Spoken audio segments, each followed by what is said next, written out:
Okay, so next up is our headliner, Najwa Zebian. Yes, I got it right. Okay, Najwa Zebian. She is a Lebanese Canadian author, speaker, and educator. Her passion for language was evident from a young age as she delved into Arabic poetry and novels. The search for a home, what Najwa describes as a place where the soul and heart feel at peace, was central to her early years. When she arrived in Canada at the age of 16, she felt unstable and adrift in an unfamiliar place. Nevertheless, she completed her education and went on to become a teacher as well as a doctoral candidate in educational leadership. Her first students, a group of young refugees, led her back to her original passion, which is writing. She began to heal her 16-year-old self by writing to heal her students. Since self-publishing her first collection of poetry and prose in 2016, Najwa has become an inspiration to millions of people worldwide. Najwa has become a trailblazing voice for women everywhere and was name-dropped by the New York Times and CBS News, among others. Drawing on her own experiences of displacement, discrimination, and abuse, Najwa uses her words to encourage others to build a home within themselves, to live, love, and create fearlessly. Please help me welcome Najwa Zebian.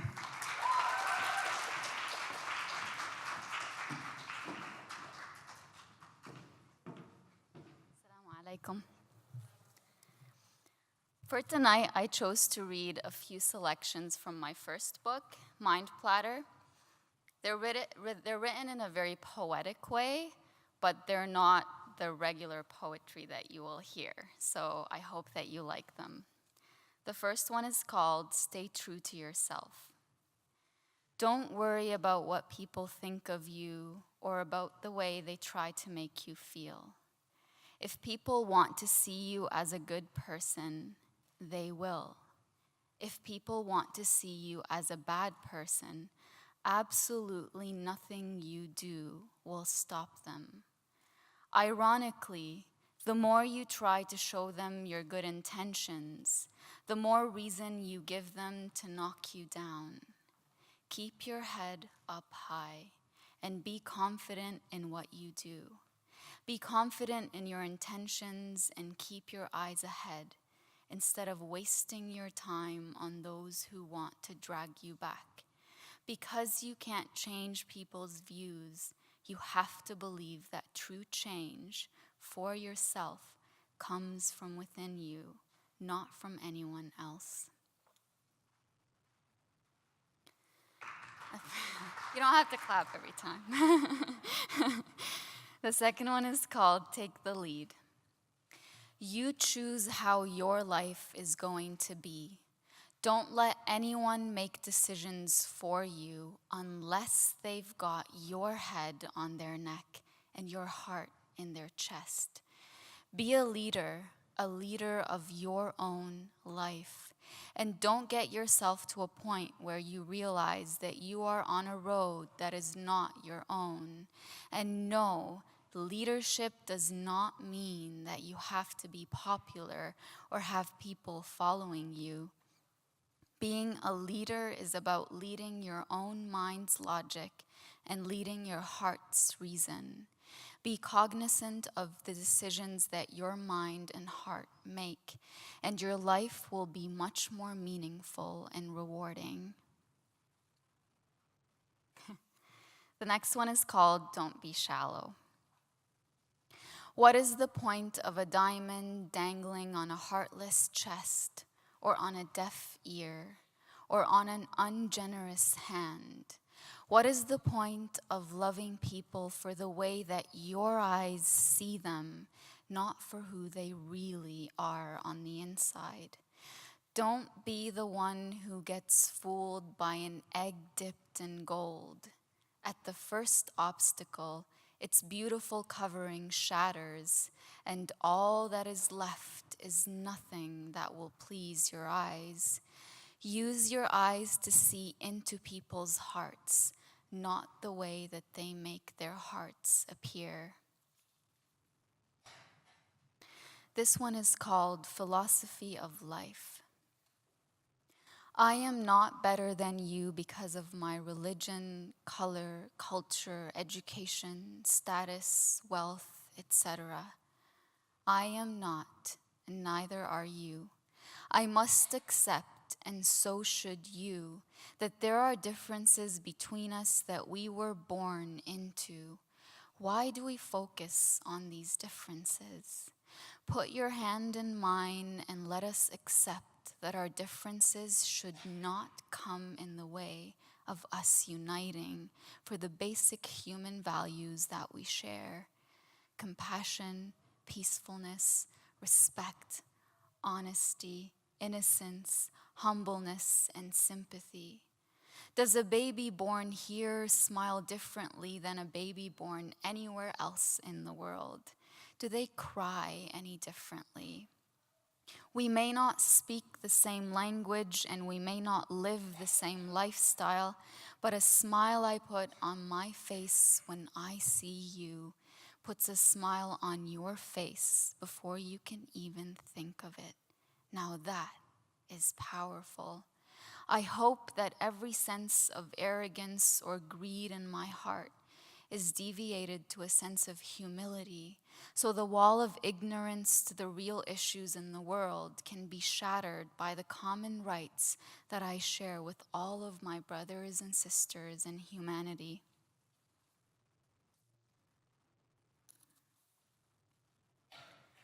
A moment in between. Between all the rain and shadows, the clouds and darkness, the nights and their troubles, there are moments of sunshine that you must learn to cherish. Just like sadness doesn't last too long, those moments of happiness might not either. Put happiness in your heart when it comes your way, as you would put sadness. You are not being selfish by doing that. You deserve to be happy. And moments of happiness come just like moments of sadness. Moments of sunshine come just like moments of rain.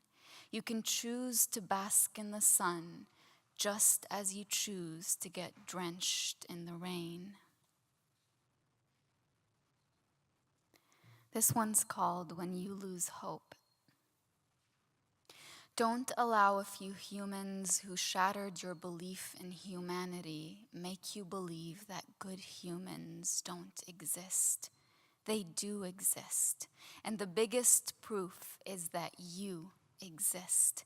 If you exist in this world, you'd better believe that there are people like you out there. So when you find them, be their friend, empower them, give them a voice.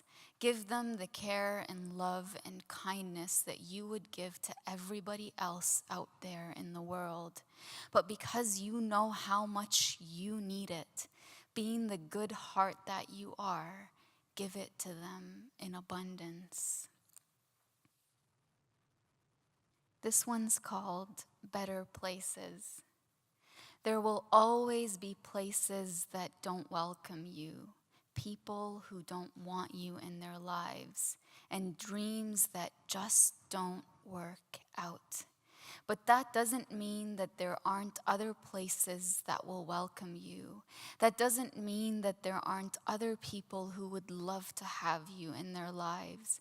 And that doesn't mean that there aren't bigger dreams for you. Maybe you're meant to be in better places. Maybe you're meant to have better people in your life. Maybe you are meant to reach higher dreams than the ones that you've planned. So don't despair, trust in fate, and go for what you truly believe is the best for you, or that puts your heart and soul at peace, and it will work out. I will end with this one. This is one of my favorites, and it's called The Gift of Gentleness. Not everyone you meet will give you the respect or love that you deserve. Respect them anyway. Love them anyway. No matter what you do, be kind. It is better to be kind and be hurt than to be unkind and cause pain. You were given the gift of gentleness and kindness. You were given the gift of a soft heart. So do not lose it. Do not allow your heart to harden. Just because someone caused you pain, it does not mean that everyone will. Just because someone betrayed your trust, it does not mean that others aren't trustworthy. Just because someone broke your heart, it does not mean that it will remain broken forever. It is better to love with a whole heart, to give with a whole heart, and to trust with a whole heart, than to never experience the beauty of love, the reward of giving, and the comfort of trusting. And when you fall hard, you can choose to remain on the ground for as long as you want, but you can also choose to get back up, love again, give again, trust again. It is the experience that grows you, not the fear of it. Thank you.